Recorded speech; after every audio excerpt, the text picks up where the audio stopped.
Saya mencoba untuk meletakkan dulu pada kerangka garis besarnya kenapa kita memanggil untuk didengar keterangannya dua Menko dan dua Menteri. Jadi begini, ada dalil dari pemohon. Kedua pemohon itu yang menyebabkan Mahkamah memerlukan penjelasan dari Bapak Menko dan Ibu Menteri Keuangan. Begini juga, untuk pendidikan, karena sidang Mahkamah Konstitusi itu mendapat perhatian publik yang sangat luar biasa. Tidak saja di nasional, tapi juga internasional.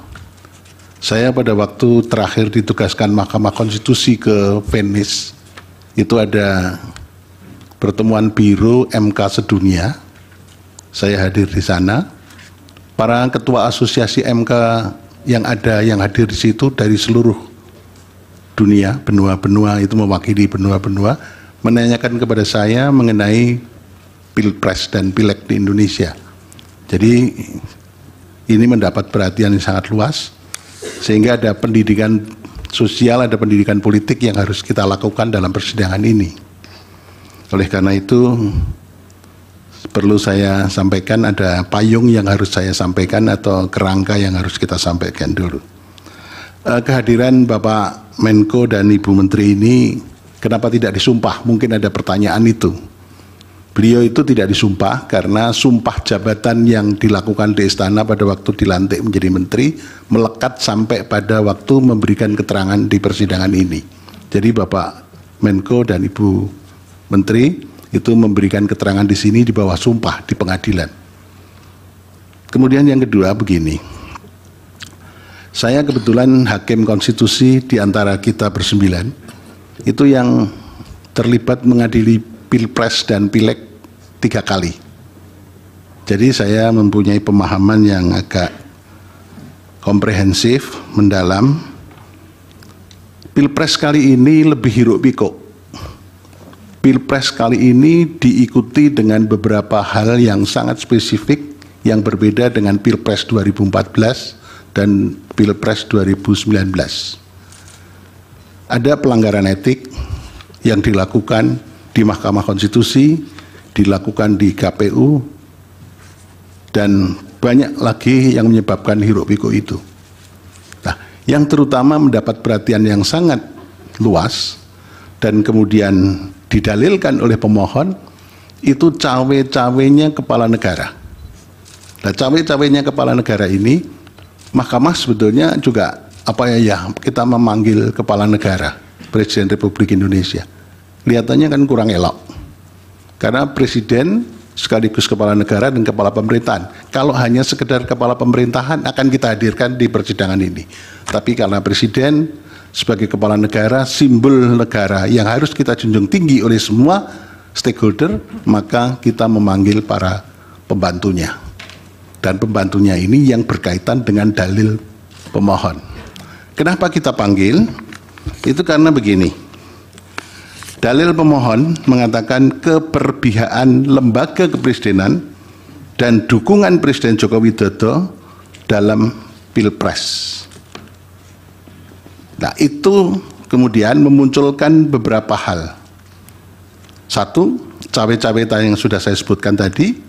Kemudian keterlibatan ASN, TNI, Polri yang tidak netral. Ada sangkaan, dugaan PJ Gubernur, Bupati, Wali Kota yang PJ itu juga ikut bermain di situ.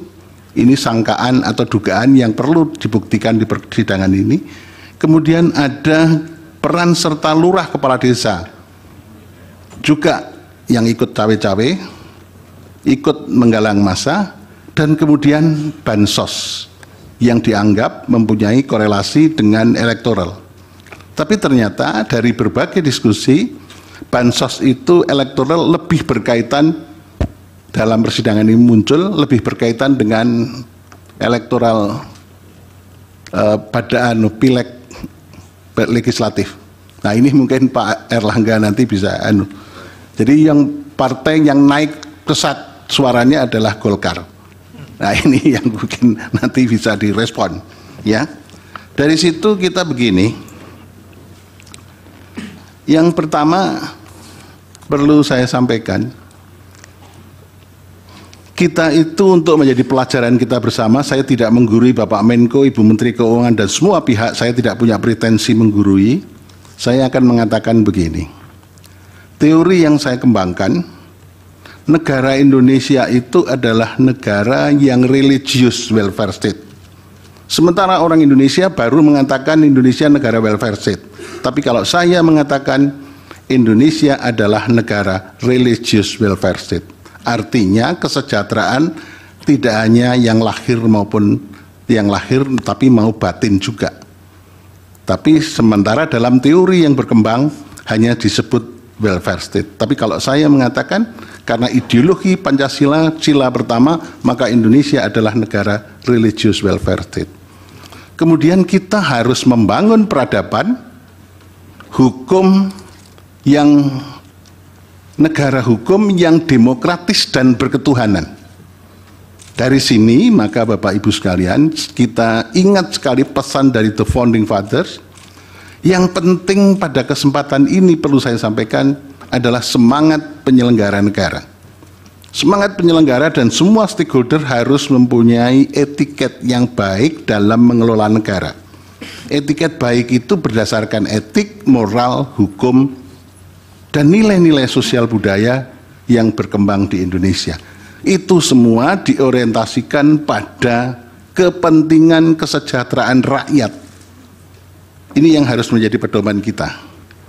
Oleh karena itu Bapak Ibu sekalian, para Bapak Menko, di kita dalam berhukum tidak sekedar rule of law, tapi rule of ethic. Nah, dalam kesempatan ini maka ada beberapa hal yang praksis yang perlu saya pertanyakan kepada Bapak Menko dan Ibu Menteri Keuangan. Yang pertama, dalil-dalil permohonan itu menyangkut yang saya sebutkan bansos tadi. Untuk yang lain-lain sudah kita bahas, tapi ini perlu kita bahas mengenai bansos. Yang pertama, kita mengenal lembaga. Ada Menteri Sosial, kemudian ada kaitannya dengan Kepala Badan Pangan Nasional, kemudian ada Kepala Bulog. Pada saat-saat kritis, saya baca di mass media, Kepala Bulog Budi Waseso diganti. Ada faktor apa ini yang melatar belakangi? Saya mau tanya. Jadi di situ Kepala Badan Pangan Nasional Pak Arief Prasetyo Adi, kemudian ada pergantian Kepala Bulog dan kaitannya dengan Kementerian Sosial. Itu apa yang ada di balik itu? Kita pengen mengerti karena ini termasuk bisa disebut juga dengan masalah yang tadi cawe-cawe. Kemudian di para Ibu Menteri Sosial, Presiden pada waktu bagi-bagi bantuan sosial di depan istana, Presiden pada waktu keliling kemarin dipertanyakan oleh teman-teman dari pemohon 2. Presiden keliling ke berbagai daerah melakukan kunjungan-kunjungan daerah pas kebetulan itu di waktu kampanye, sehingga menimbulkan sakwa sangka dan saling curiga, saling fitnah di antara kita anak bangsa. Nah, itu menggunakan bansos apa, di mana, dari mana itu? Kemudian yang ketiga, saya membaca keterangannya Bapak Menko PMK. Di sini ada kata-kata begini, pelaksanaan tugas PMK dimaksudkan untuk memberikan dukungan pelaksanaan inisiatif dan pengendalian kebijakan berdasarkan agenda pembangunan nasional dan penugasan Presiden. Apa sih yang dimaksud dengan penugasan Presiden? Apakah penugasan-penugasan tertentu karena Presiden juga cawe-cawe itu? Karena kalau saya membaca sebetulnya agenda pembangunan nasional itu sudah termasuk Presiden itu akan menugaskan apa ya ada di situ. Tapi kok ada frasa yang khusus penugasan Presiden. Nah, apakah di lain-lain tempat, apakah di Bapak Menko Ekonomi, Bu Menteri Keuangan atau Menteri Sosial, ada agenda pembangunan nasional dan penugasan Presiden. Ini kan seolah-olah ada frasa khusus. Presiden punya misi tertentu, visi tertentu, untuk melaksanakan apa ini biasanya dilakukan. Itu. Kemudian yang terakhir perlu saya sampaikan,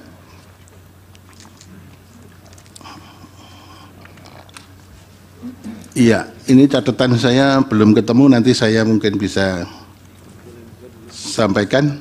Terima kasih.